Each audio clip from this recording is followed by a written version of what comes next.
Segar.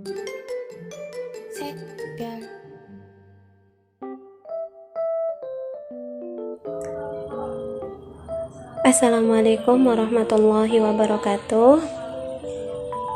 Bagaimana kabar teman-teman semuanya? Semoga tetap dalam keadaan sehat walafiat dan tentunya proses perkuliahan pada hari ini diberikan kelancaran.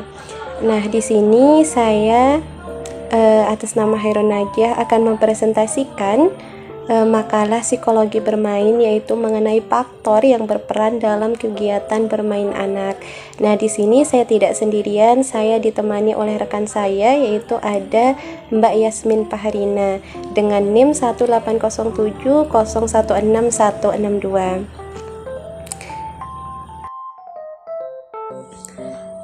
Ya, baik, selanjutnya pada pembahasan di sini apa saja sih materi yang akan kita bahas? Yang pertama itu ada pengertian bermain, yang kedua ada faktor-faktor yang berperan dalam kegiatan bermain anak, yang ketiga upaya orang tua dalam memfasilitasi kegiatan bermain di rumah, yang keempat bentuk keterlibatan orang tua dalam kegiatan bermain anak, yang kelima keterlibatan orang lain dalam kegiatan bermain, dan yang terakhir tidak lupa yaitu ada unity of sciences dari kegiatan bermain.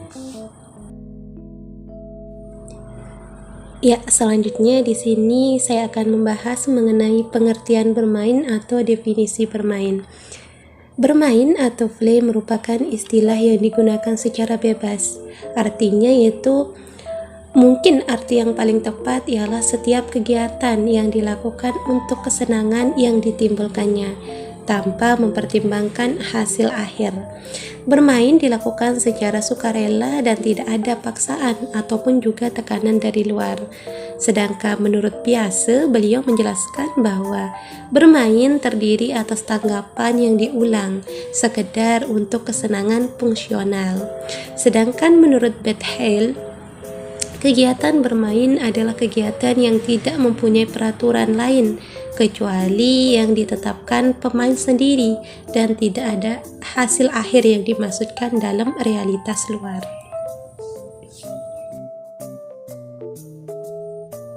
Nah, selanjutnya di sini saya akan membahas mengenai faktor-faktor yang mempengaruhi kegiatan bermain anak. Yang pertama itu ada kesehatan. Nah, semakin sehat anak, semakin banyak energi untuk bermain aktif. Seperti contohnya yaitu ada permainan olahraga. Anak yang kekurangan tenaga lebih menyukai hiburan. Kemudian yang kedua ada perkembangan motorik. Nah, perkembangan motorik pada setiap usia melibatkan koordinasi motorik. Apa saja yang akan dilakukan dan waktu bermainnya berapa lama gitu pada perkembangan motor mereka. Pengendalian motorik memungkinkan anak terlibat dalam permainan yang aktif. Ya, berikutnya yaitu ada intelijensi.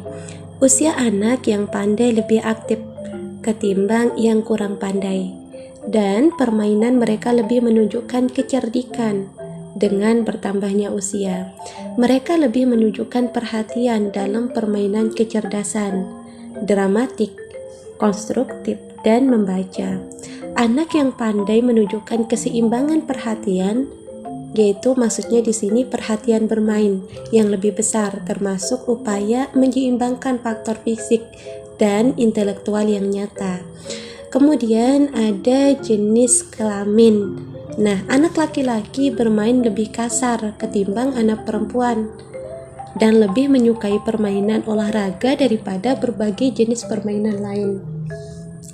Pada awal masa kanak-kanak, anak laki-laki menunjukkan perhatian pada berbagai jenis permainan yang lebih banyak daripada anak perempuan, tetapi sebaliknya terjadi pada akhir masa kanak-kanak tersebut. Kemudian ada lingkungan. Nah, anak yang dari lingkungan yang kurang bermain ketimbang anak lainnya karena kesehatan yang buruk, kurang waktu, kemudian peralatan dan ruang. Anak yang berasal dari lingkungan desa kurang bermain daripada mereka yang berasal dari lingkungan kota. Hal ini karena kurangnya teman bermain serta kurangnya peralatan dan waktu yang bebas atau Selanjutnya, cukup. peralatan bermain. Peralatan bermain yang dimiliki anak mempengaruhi permainannya. Selanjutnya Misalnya, yaitu ada iluminasi status boneka dan sosial binatang ekonomi. buatan mendukung pura-pura. Anak yang terdiri Banyaknya dari balok, kelompok sosial kayu, cat ekonomi air, yang dan lebih tinggi lilin lebih mendukung menyukai permainan yang kegiatan sifatnya yang mahal. konstruktif. Contoh seperti Jadi, lomba menurut teori atletik. dari Harlock, Kemudian terdapat ada bermain 8 sepatu faktor yang roda. mempengaruhi Kemudian bermain anak. sedangkan mereka 8 dari faktor kalangan tersebut bawah ialah terlihat kesehatan, dalam perkembangan kegiatan yang motorik, tidak mahal intelijensi, seperti bermain jenis bola dan kelamin, juga lingkungan, berenang. status Kemudian sosioekonomi, di sini jumlah ada waktu jumlah bebas, waktu dan bebas peralatan bermain. atau waktu yang Selanjutnya, cukup upaya untuk orang bermain. tua dalam Jumlah waktu memfasilitasi bermain kegiatan bermain di terutama rumah. bergantung pada status Terdapat ekonomi persamaan keluarga. kecenderungan upaya Apabila tugas memfasilitasi rumah antara tangga keluarga atau pada orang tua pekerjaan yang bekerja menghabiskan waktu luang dan mereka, tidak bekerja pada anak status terlalu ekonomi lelah menengah. untuk melakukan kegiatan Upaya yang memfasilitasi membutuhkan untuk keluarga tenaga yang lebih tersebut besar. berada pada kategori cukup. Hal ini dilihat dari sarana dan prasarana yang dimiliki. Kemudian dilihat dari karakteristik orang tua yang permissiveness atau pembolehan. Dalam hal ini, orang tua lebih memberikan kebebasan kepada anak untuk memilih mainannya sendiri. Selanjutnya, bentuk keterlibatan orang tua dalam kegiatan bermain. Terdapat perbedaan antara orang tua yang bekerja dan orang tua yang tidak bekerja. Dilihat dari status pendidikan orang tua dalam hal merancang kegiatan bermain bersama bagi orang tua yang berlatar belakang pendidikan lebih dari SMA, memiliki pola pemikiran yang cukup baik melalui berbagai kegiatan sehari-hari seperti makan bersama, mendongeng sebelum tidur, dan sebagainya. Bagi orang tua yang berlatar belakang pendidikan kurang dari SMA, memiliki sikap yang kurang dalam menciptakan dan mengupayakan komunikasi yang baik dengan anak. Selanjutnya, keterlibatan orang lain dalam kegiatan bermain.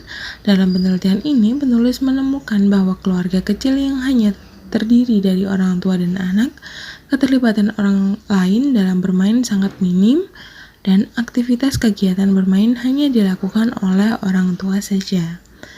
Bagi keluarga yang tidak hanya terdiri dari ayah, ibu, melainkan terdapat anggota keluarga lainnya seperti paman, bibi, kakak, adik, dan kakek nenek, keterlibatan orang lain dalam kegiatan bermain cukup bagus, karena akan menimbulkan kegiatan bermain yang baik. Semakin banyak yang terlibat, akan semakin baik dalam menumbuhkan perkembangan anak. Selanjutnya, Unity of Science tentang kegiatan bermain. Dunia adalah tempat persinggahan sementara. Kita kelak akan meninggalkan dunia yang hina ini. Celakalah orang yang mengambil dunia sebagai pegangan utamanya dan mengabaikan kehidupan akhirat. Orang beriman tidak pantas menjadikan dunia sebagai tujuan utama. Dunia ini sangat hina, sangat memperdaya, hanya permainan. Jadikanlah akhirat sebagai tujuan utama, tapi jangan lupakan bagian kita di dunia. Silahkan cari gelar pendidikan setinggi-tingginya, silahkan memiliki harta yang banyak, silahkan kejar dunia, tapi jangan jadikan itu sebagai tujuan utama. Tujuan kita di akhirat memang saat ini di dunia, akhirat hanya hayalan. Tetapi ketika kita di akhirat, dunialah yang menjadi hayalan. Sesuai dengan firman Allah Subhanahu wa Ta'ala dalam Al-Quran yang artinya, dan tiadalah kehidupan dunia ini melainkan senda gurau dan main-main. Dan sesungguhnya akhirat itulah yang sebenarnya kehidupan kalau mereka mengetahui. Quran Surah Al-Ankabut ayat 64.